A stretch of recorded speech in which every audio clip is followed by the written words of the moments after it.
Today on CityCast Boise, it's weekly news roundup time, and Frankie Barnhill's with me to talk firing squads, animal shelters running low on food and high on dogs, plus Guy Fieri came to town.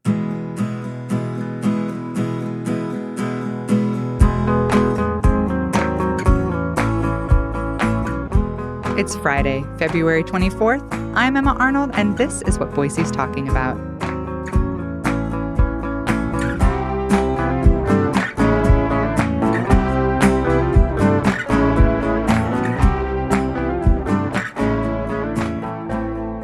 Hi, Frankie. Hey, Emma. Happy Friday. We made it. Happy Friday. We made it. I don't know why it felt like a long week because it was a 4-day week for us. But I know. Lots of news, lots to dig into here. So let's start with this rather grim story out of the Idaho House Ways and Means Committee.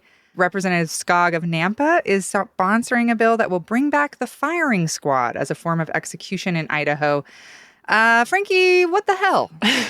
Which is milder language than I want to use right now, right? So doesn't it feel like we're stepping back in a very scary time machine or something? Like, whoa, firing squads. But I mean, in all seriousness, this is a major issue in Idaho, and a state, one of 27, that does have the death penalty. And the question is, when a state has the death penalty, how does the state kill people? How do we actually, go through with someone who's on death row and has received capital punishment? So it's a complicated thing here because, honestly, the main most recent story that everybody probably remembers is Gerald Pizzuto, who was supposed to be executed at the end of last year. He's 66. He's was convicted of the death of a woman and her nephew in 1985. He's terminally ill. Well, he was supposed to receive the death penalty and be actually executed with lethal injection, but the state couldn't find the drugs to do it. And that's this huge problem where the drug cocktail that's used to actually kill people and actually go through with these executions, they're really hard to find. There were some European companies that used to manufacture them, but Europe's really clamped down on the idea of executions, at least Western Europe. And so they're not manufacturing them anymore. And honestly, do you remember this story from about 10 years ago? There were 2 Idaho Department of Correction officials who were found to have gone on a plane to Tacoma where they exchanged $10,000 in cash for drugs at a Walmart parking lot, which literally sounds like, it should be a movie, because that was how they could get some drugs to execute the most recent person who was executed in Idaho, which was in 2012. So this is a whole problem. So Skog is saying, hey, we're having this issue with these lethal injection drugs. Why don't we bring back the firing squad instead? Geez. Are there people on Idaho's death row right now other than the one you mentioned? Is there a list of people kind of waiting on this? There are, there are 8 people, including Gerald Pizzuto. One of them is a woman.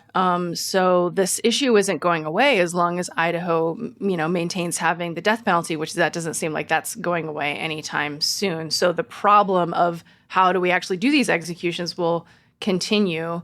And lethal injection is all that's allowed right now. There was a short period of time where firing squad was actually allowed in the 80s and 90s, which is kind of crazy to think that it was that recent. But I don't believe that anyone was actually executed that way in that time period.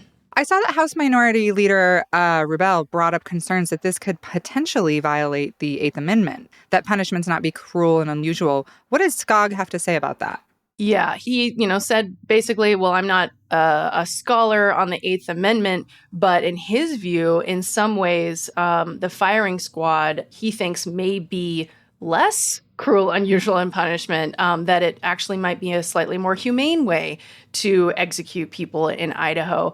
And that's an interesting point because there have been some studies around the drug cocktails that are used for injections that it seems as though it kind of creates this illusion where, or potentially creates this illusion where the people who are receiving these drugs, it's like they go to sleep, but they don't. There's actually was an NPR study around this that people's lungs fill with fluid, and it basically is like they're being suffocated or, waterboarded to death through these injection drugs. So Skog's argument is basically, well, actually, perhaps the firing squad would potentially be less, or if nothing else, no more cruel, unusual, and it would be more reliable than us not being able to find the drugs to do it and, having to do like deals in a Walmart parking lot to get the drugs from somewhere. Scott McIntosh, our friend at the Idaho Statesman, he had a really interesting piece saying basically like maybe the firing squad is, not a good thing, but a way for people to actually have to confront the reality of the state killing someone. Whereas with, lethal injection, he argued that for people who seem sort of like humane, where it's like killing is killing. What do you think of that?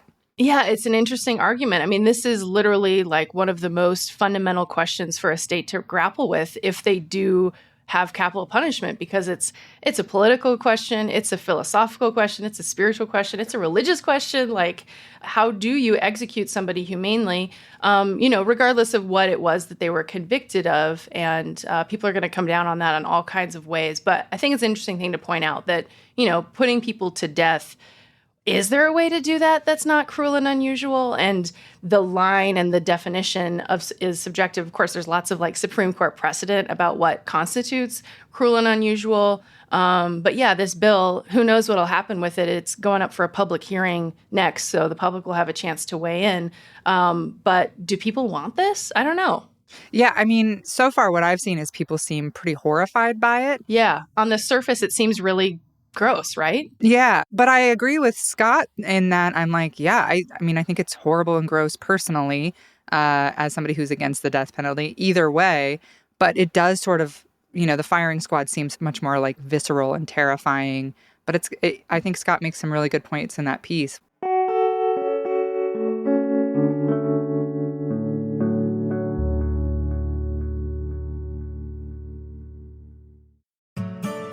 Hi, Boise. It's Emma.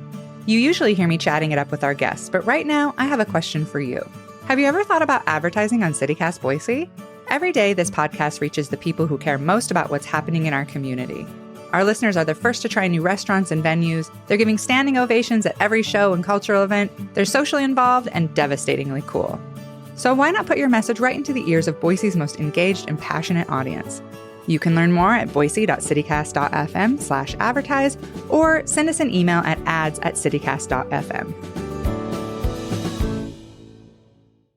Let's move on to this story about the West Valley Humane Society. They say they're in desperate need of adult dog food donations. What's going on out there? Yeah, it sounds like for whatever reason, they just had a really low month of donations. Apparently that they really rely on pet food donations directly. And they had a big drop this past month. And I could imagine, I suppose, when you're used to having a certain amount of donations and then all of a sudden it kind of dries up, that becomes pretty dire pretty fast, especially with all the animals they have out there right now. Yeah, and they do have quite a lot. Like, I shouldn't, but I check all the Humane Society pages pretty much every day and look at all the dogs. Not that I need more animals, but I always look. And West Valley has a ton of dogs and a ton of adult dogs.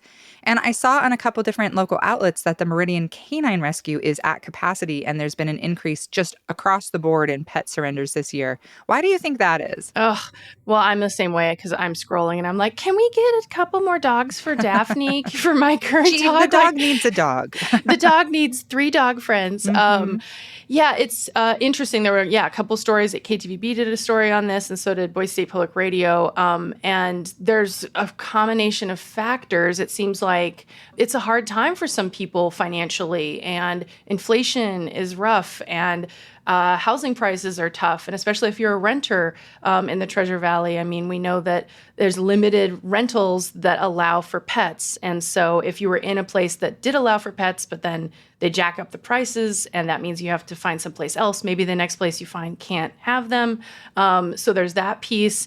And then also KTVB was saying that the fostering is especially something that they're struggling with. They need people to foster dogs in order to make them like really ready for adoption as well. But Oh my God. I mean, I'm the same way. I'm scrolling and I'm just like, oh, there's so many of them. So many, yeah. Like an entire litter I'm seeing right now. So anybody who's maybe thinking about getting a dog seems like now's a good time. Yeah. And, something I've noticed from scrolling, and like you're saying, it must be housing issues and inflation because usually you see a lot of puppies and you see a lot of dogs that are around 1 year old where people got into a husky as a puppy and then did not Right. realize that they were going to need a lot of extra, Yep. attention and care and stuff.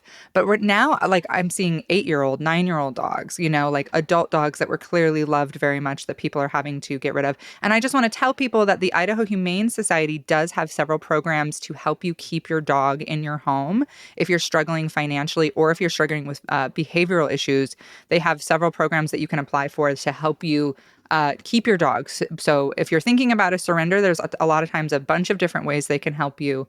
What other ways can people help? I'm sure donations, they're looking for that, but what else? Yeah, and direct food drop-off donations at West Valley. And it sounds like it's not just dogs, but also they need cat food there, even chicken feed. So all kinds of donations. And you can do it on Amazon instead of, if you don't want to drop it off, you can just go on to Amazon, onto their Amazon list. We'll link it in the show notes and go ahead and order directly and it'll get taken right there. So lots of different ways. But yeah, it breaks our hearts, doesn't it? Yeah, yeah. It's tough to see. Alex can't even look at the dogs with me. He just gets so emotional. I'm always like, I know that the humane societies here are mostly no kill. They do a great Yes. they have great adoption rates. They are so careful with who they place dogs with and finding forever homes for dogs. So I feel okay just looking, but he's always like, no, I can't do it. Well, firing squads and hungry dogs. Why don't we move on to something and talk about something really fun? Because this is so cute. Guy Fieri came to town. Yeah, Mr. Flavortown. I love the revival he's having. I feel like for I know. about 10 years he was like the punchline to every joke and everybody made Yes. fun of him. And then one day somebody pointed out like, why do you guys hate Guy Fieri? He's just a guy who eats food, likes food, supports local restaurants. Frosted tips, yeah. a flame shirt. Like, Yes. he's like your nicest uncle, I know, Like, nothing I to hate know. about the man. Like, so I'm glad people are having a revival with him. I know. I feel like, don't you think it's kind of Gen Z's bringing it back? It's like the early Yeah. because he's kind of got that early 2000s Big time. look, right? So Yeah. it's like they're bringing him back along with my worst nightmare, low-rise jeans. So, Yes, yeah. Thanks, kids. yeah. What restaurants did he visit? Well, actually, I should point out, I happen to know this because I did watch the NBA All-Star weekend last weekend because of my husband loving the NBA, and he had a couple of his favorite players were in the All-Star team, and that was in Salt Lake. So that's how Guy got here, because Guy was at the NBA games, the All-Star weekend, and then he just would pop over to Boise, it seems like. So that was kind of funny. Yes, he went to Sunshine Spice Cafe, which, have you been there? Oh, yeah. I love it. It's an Afghan eatery. It's on Fairview. If you haven't been there, you have to go. The food is incredible. Just incredible. Yes. And such a cute little spot, too. Yes, and the story behind the women, the four sisters who run it, is just absolutely amazing. They fled Afghanistan at the height of, the Taliban reign in like 2005, or actually before that, I think it was like 2003 or something. And then they eventually, were placed through the United Nations Refugee Agency, and they came to Idaho. And then they started this amazing cafe. So yeah, check that one out. Good call, Guy, on that one. And then what else did he go to? He went to Taj Mahal in downtown, the Indian restaurant. One of my favorites, owned by the sweetest family in the world. We've been eating there for 20 years, maybe. Right? I can't even think of how long they've been here. Forever, as long as I can remember. Great food, wonderful lunch buffet. I was really happy to see that he hit some of our immigrant restaurants here instead of just maybe, I don't know, like a sandwich spot or something. Like, it really, Totally. I thought it was really cool, the restaurants he chose. And Taj Mahal is, they have some of the best samosas I've had. They're so good. Their butter chicken's amazing. Yes. I wonder what he had. I'm like dying to know. I know. I didn't see the Instagram post that a couple people said that he put up, but I'm dying to know what he had at all these places. I guess we'll have to wait a while to find out what's actually on diners, drive-ins, and dive. And then what was the last one? Yeah, and then he went to another great one on Orchard, Tango's Empanada. Oh, Tango's, yes. So good. Yeah. So good. I wonder what he had there. Me too. I always struggle there because it's like, they're not super big, so you can get a few of them. Like, you can get an assortment, but it's always, like, the choices, I'm always like, well, I'd like one of everything, I think. I know. Probably, so. I agree. Yeah. Maybe he did have all of them. We'll find out, I guess. But he came here in 2009. I remember that. And West Side Drive-In still displays a sign saying that he came there. But where else did he go? Yes, Guy has blessed us in the past, for sure. He also went to Bar Guernica, which great choice. And then to a few other places, some of them that don't exist anymore. Let's see, Pitzel Chick. I never remember how to pronounce that place, but it's not there anymore. Yeah. Rick's Press Room, a couple others, but West Side and Bar Guernica. That's fun that he went to those places for sure. And then decided to return. He liked us enough to come back more than a decade later. So Guy Fieri calls you and he says, all right, Frankie, what should I try next time I come into town? What do you have him eat? What do you have him try? I mean, well, how about the Del Taco on Broadway? I'm just kidding. No, for local stuff that's special, I mean, has he had finger steaks? Like, has he gone to the Torch and tried finger steaks? I know he had them at West Side. I don't think he's had the Torch. Okay. Which we should, I mean, I know, did you do a finger steaks episode already? Did we already? Haven't done one. We should do a finger steaks episode. I have opinions on that. So good. Yeah. So you're thinking like classic Boise food finger steaks I at think the Torch. So. I think so. Yeah, that's my thought is if he hasn't done the finger steaks there, maybe that's worth trying. What about you?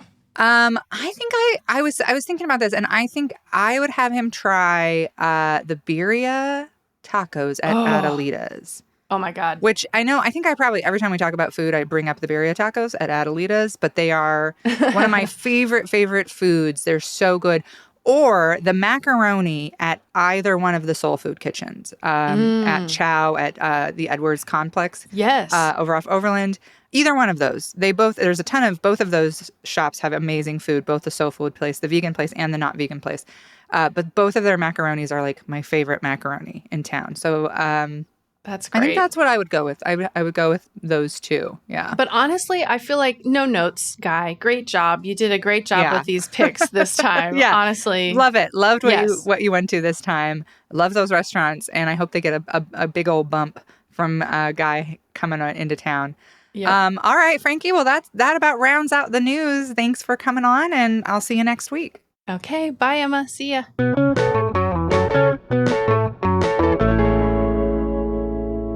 And a heads up before we go. The National Weather Service says we might get some more snow in the valley this weekend. So here's another Boise pro tip.